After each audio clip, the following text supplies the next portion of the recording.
Eu vou fazer um resumo rápido das 5 primeiras aulas. Desde a primeira aula, eu apresentei a tese de que o profetismo israelita é irmão gêmeo da monarquia, tanto de Israel quanto de Judá. O que eu mostrei é que os profetas, desde Samuel, estiveram de alguma forma ligados aos reis para levar a palavra do Senhor a eles. Então, assim, nada mais natural do que começar o curso com uma revisão histórica da monarquia, pois os profetas foram frutos do seu tempo e proclamaram a palavra de Deus dentro de contextos históricos bem definidos.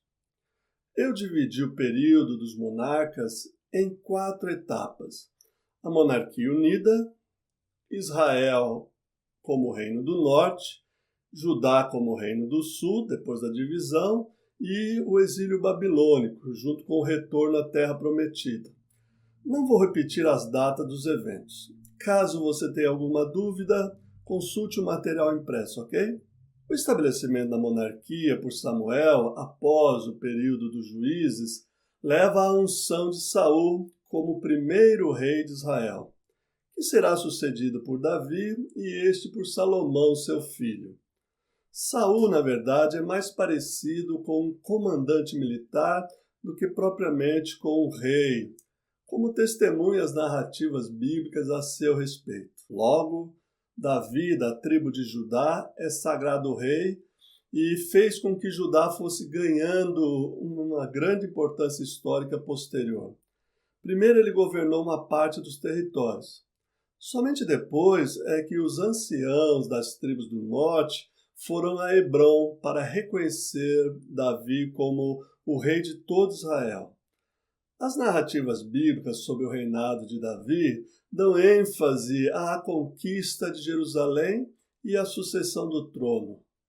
Há também muitas informações das duras e sucessivas batalhas contra os filisteus.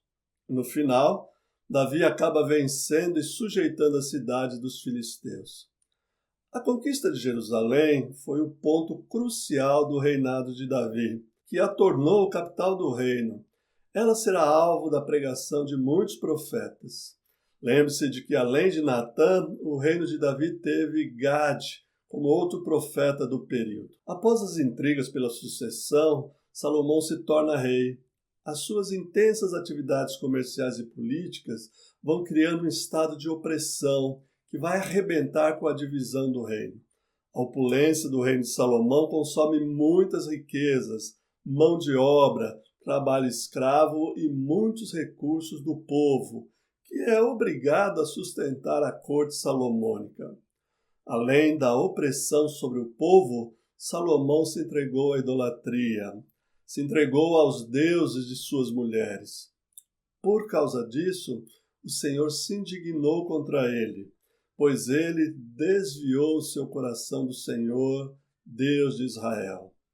A palavra de Deus mais contundente é que Salomão não guardou a aliança. E é aqui que entra em cena o profeta Aías, que é enviado a Jeroboão para anunciar a divisão do reino. E Roboão, o filho de Salomão, agrava ainda mais a situação, dizendo ao povo que ele vai tornar os tributos ainda mais pesados, pois vai castigar o povo com escorpiões. Assim, o reino é dividido em 2. O reino do norte, Israel, é composto por 10 tribos e fica sob o domínio de Jeroboão I. Israel teve uma história de 250 anos, tendo como capital Samaria. De Jeroboão I se diz que a sua reforma religiosa é lembrada pelos profetas como o pecado de Jeroboão. Os profetas deste período são Aías, Simeías, Ido, no reino do norte, e Azarias, no reino do sul. Somente com a dinastia de Onri é que o reino do norte obteve estabilidade. E seu filho Acabe, sua famosa mulher Jezabel, serviram a Baal. A sucessão dos reis dessa dinastia sempre teve problemas com a idolatria. É sob o reinado desses reis que se intensifica muito a atividade profética, especialmente com Elias, Micaías e Eliseu. Outra dinastia importante no norte foi a de Jeú, dentre os quais Jeroboão II tem muita importância, que torna o reino muito próspero materialmente. Tal prosperidade, porém, não foi alcançada sem um custo social elevado. A opressão dos menos favorecidos para manter a opulência dos grandes se tornou um grave problema. E para denunciar tal opressão, os profetas Amós e Oséias fazem ouvir as suas vozes no reino do norte. Com a expansão da Síria, o reino do norte vai sendo reduzido e em 722 a.C., Salmanasar V assedia Samaria e se apodera da capital. Assim desapareceu o reino de Israel. Uma parte da população foi deportada e outros povos foram trazidos para ocupar o lugar deixado por eles. Vamos falar de Judá, o reino do sul, que teve uma história um pouco menos turbulenta, mas muitos dos seus reis receberam o veredito profético.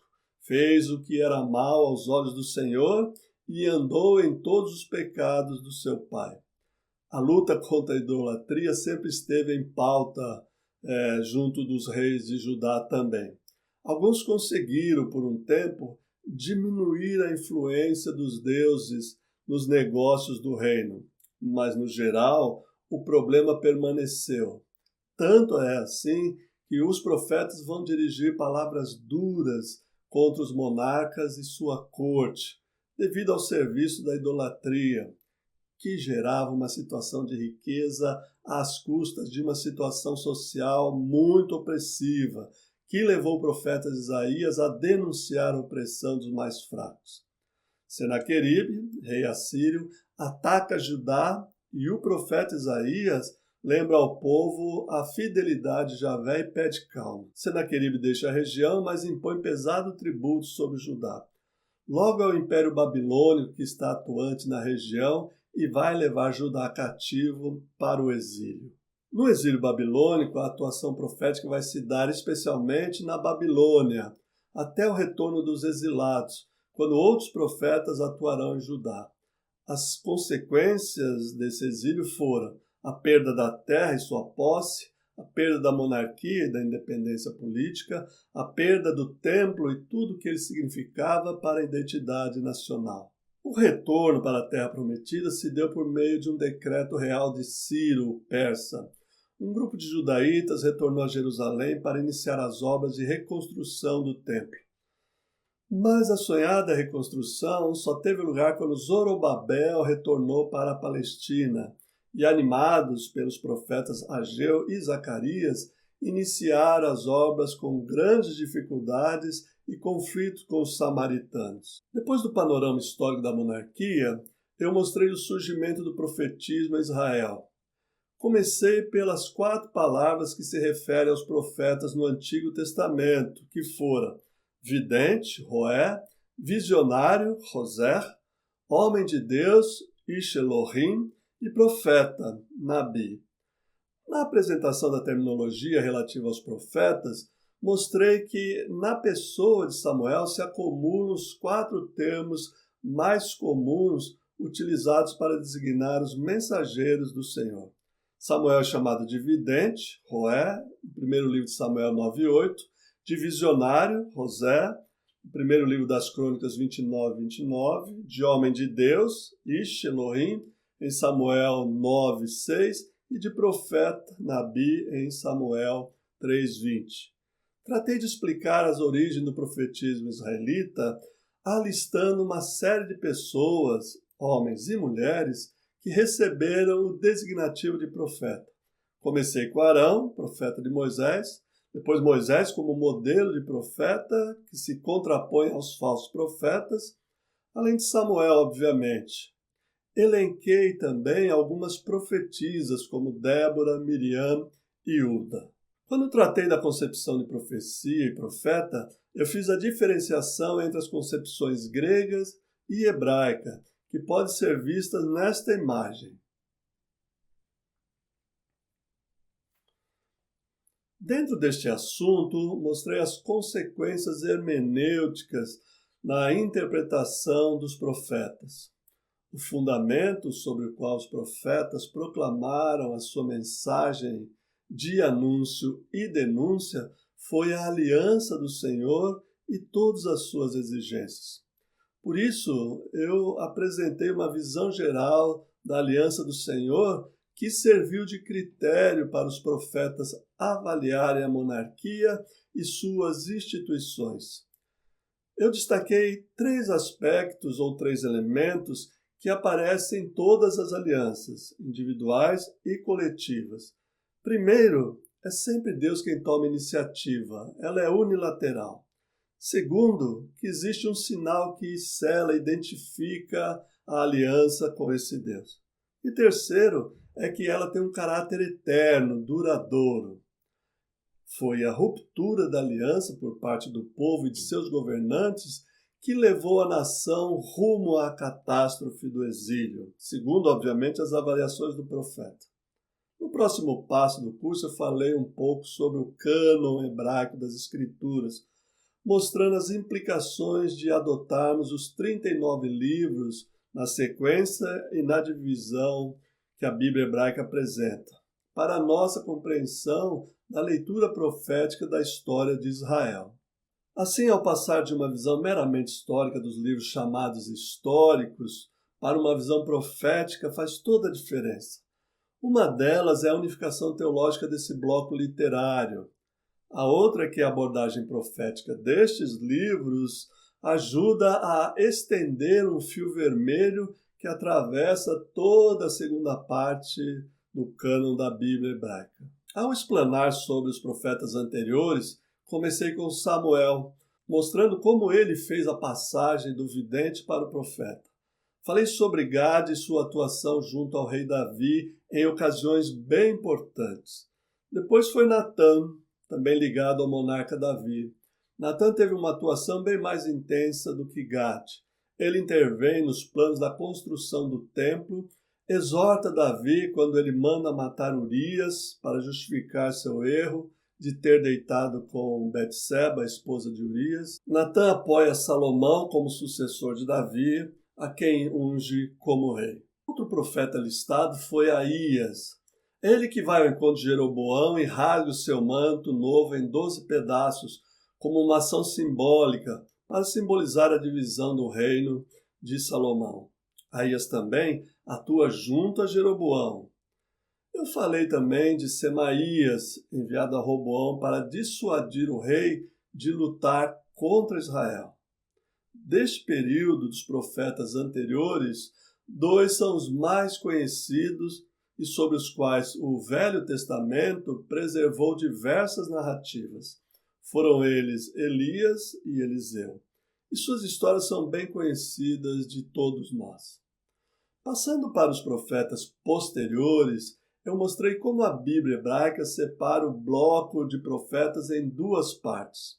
Os profetas maiores, com Isaías, Jeremias e Ezequiel, e os 12 profetas menores, Oséias, Joel e Amós, Obadias, Jonas e Miqueias, Naum, Abacuque, Sofonias, Ageu, Zacarias e Malaquias. Apresentei os 4 profetas do século VIII a.C., Amós, Oséias, Miqueias e Isaías, porque estão muito próximos no tempo, nos temas e compartilham um profetismo vigoroso que se volta não mais para os reis como indivíduos, mas para a monarquia como sistema que favorece os poderosos e massacra os pobres. Jeremias também recebeu minha atenção por 2 motivos principais. Primeiro, porque é um dos profetas maiores. E segundo, porque ele atua no período de transição entre a última década do reino de Judá e os primeiros dias do exílio babilônico. De forma inovadora, eu li os 12 profetas menores. Falei sobre a importância de estudar os livros individualmente, para perceber a mensagem de cada um e ver como apresenta a sua proposta de palavra de Deus. Afirmei que a análise de cada um dos profetas menores é um excelente método necessário para compreender a mensagem de cada profeta. Na sequência, eu propus outra possibilidade de estudar os 12 como um único rolo, argumentando que os 12, como estão agrupados, nos dá uma chave hermenêutica. Assim, discorri sobre o método que eu utilizo para ler esse conjunto de textos. Apontei o centro temático da coleção e fiz um estudo de diversas palavras e expressões que perpassam os 12 profetas menores, mostrando sua unidade teológica. Lembra que eu usei a metáfora da coxa de retalhos, em que os pedaços são unidos por uma linha? Pois bem, a linha é a palavra ou as expressões tais como o dia do Senhor, que aparecem literalmente nos 6 dos 12 profetas menores. Após 4 aulas de introdução geral ao profetismo, eu iniciei o estudo de Isaías propriamente dito. Inicialmente, coloquei alguns pressupostos necessários para a compreensão mais acurada de Isaías. O primeiro deles foi a explicação de Gerhard von Rad sobre as causas do surgimento da profecia no 8º século.